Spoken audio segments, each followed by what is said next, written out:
정부의 부동산 정책에서 비롯된 각종 이슈 하나씩 전해드립니다.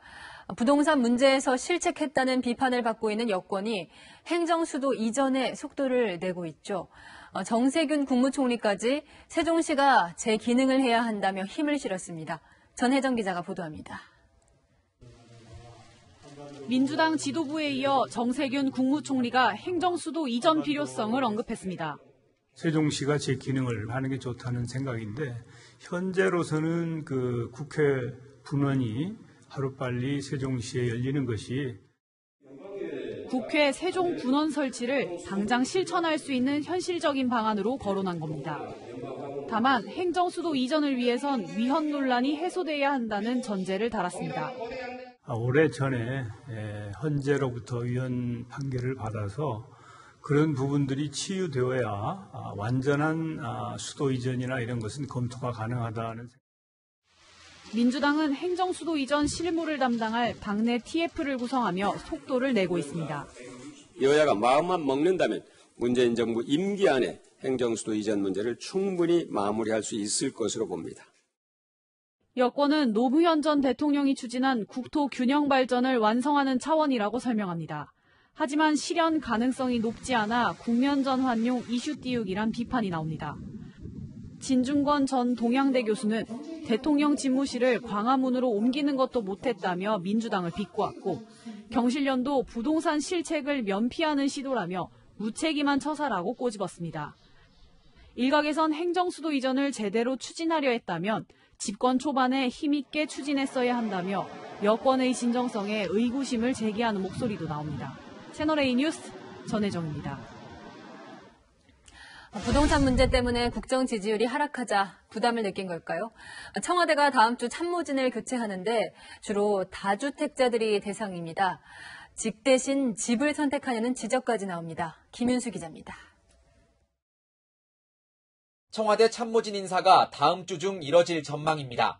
김조원 민정수석과 김거성 시민사회수석, 여현호 국정홍보비서관 등이 교체 대상자로 거론됩니다.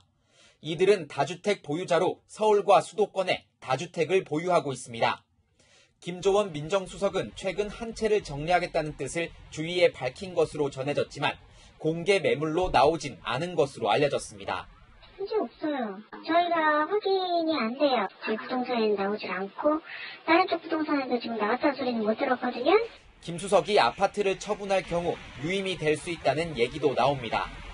주택 처분 권고를 받은 다른 비서진들은 가정 형편 등을 이유로 주택 처분이 어렵다는 뜻을 밝히거나 뒤늦게 조치를 취하는 중이지만 7월 말 처분 기간을 맞추긴 힘들 것으로 보입니다. 청와대 관계자는 다주택자 참모들이 청와대를 떠나고 난 뒤 주택을 처분할지 말지는 당사자들이 알아서 할 일이라고 말했습니다. 이를 두고 비판이 나옵니다. 주택 매각을 권고한 지 6개월이 지났는데 너무 늦은 조치이고 이미 보여주기 시기이 드러났다고 저희는 판단하고 있습니다. 자리보다 바로 주택이 더 중요하다라는 그런 인식, 다시 말하면 문재인 정부의 아주 모순되고 잘못된 정책의 현주소를 말해주는 게 아닌가. 다주택자 참모들을 교체하는 이번 청와대 인사가 성남 부동산 민심을 달래는 묘수가 될지 주목됩니다.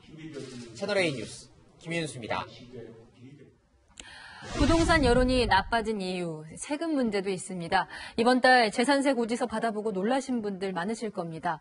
지난해 부과된 재산세가 11년 만에 최대폭으로 늘어났는데 내년에는 세금이 더 많아질 가능성도 높습니다.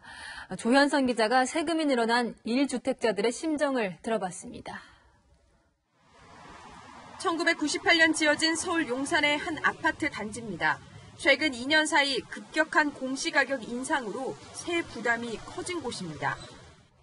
이곳의 전용 면적 84제곱미터 아파트 한 채를 보유한 사람은 2018년 재산세를 156만 원 냈습니다. 하지만 올해는 253만 원까지 증가하는 것으로 나타났습니다. 실제로 지난해 부과된 재산세는 12조 6,771억 원으로 집계돼 전년보다 1조 원 이상 늘었습니다. 증가폭으로는 11년 만에 최대치입니다. 고액 자산가뿐 아니라 1주택자 등의 세부 부담도 커진 겁니다. 서울 강남의 전용 면적 84제곱미터 아파트 한 채를 보유한 주민이 내야 할 재산세는 2년 전 400만 원대에서 올해는 712만 원까지 오를 전망입니다. 또 올랐어요. 실제로 저는 160 오른 거야. 노인에게 뭐를 투기를 하겠습니까? 수입이 없으니까 엄청 억울합니다. 갑작스러운 세금 폭탄에 허리띠를 더 졸라매야 하는 직장인도 답답하긴 마찬가지입니다. 거의 100만 원 정도 수준으로 재산세가 부과가 됐어요. 여름 휴가를 좋은 호텔 같은 데 이렇게 생각하고 있다가 조그만 거 빌려서 이렇게 가볼까 그렇게 좀 계획이 좀 변경이 되긴 했어요. 꼭 부담은 되죠. 전문가들은 1주택자를 위해 보유세 정책 수정이 필요하다고 입을 모읍니다. 세금이 너무 급격히 오르기 때문에 집단적인 조세 저항 우려되고 있고 소득 상황에 따라서 세금의 인상 상한선을 낮추는 세제 개편이 필요해 보입니다. 채널A 뉴스 조현선입니다.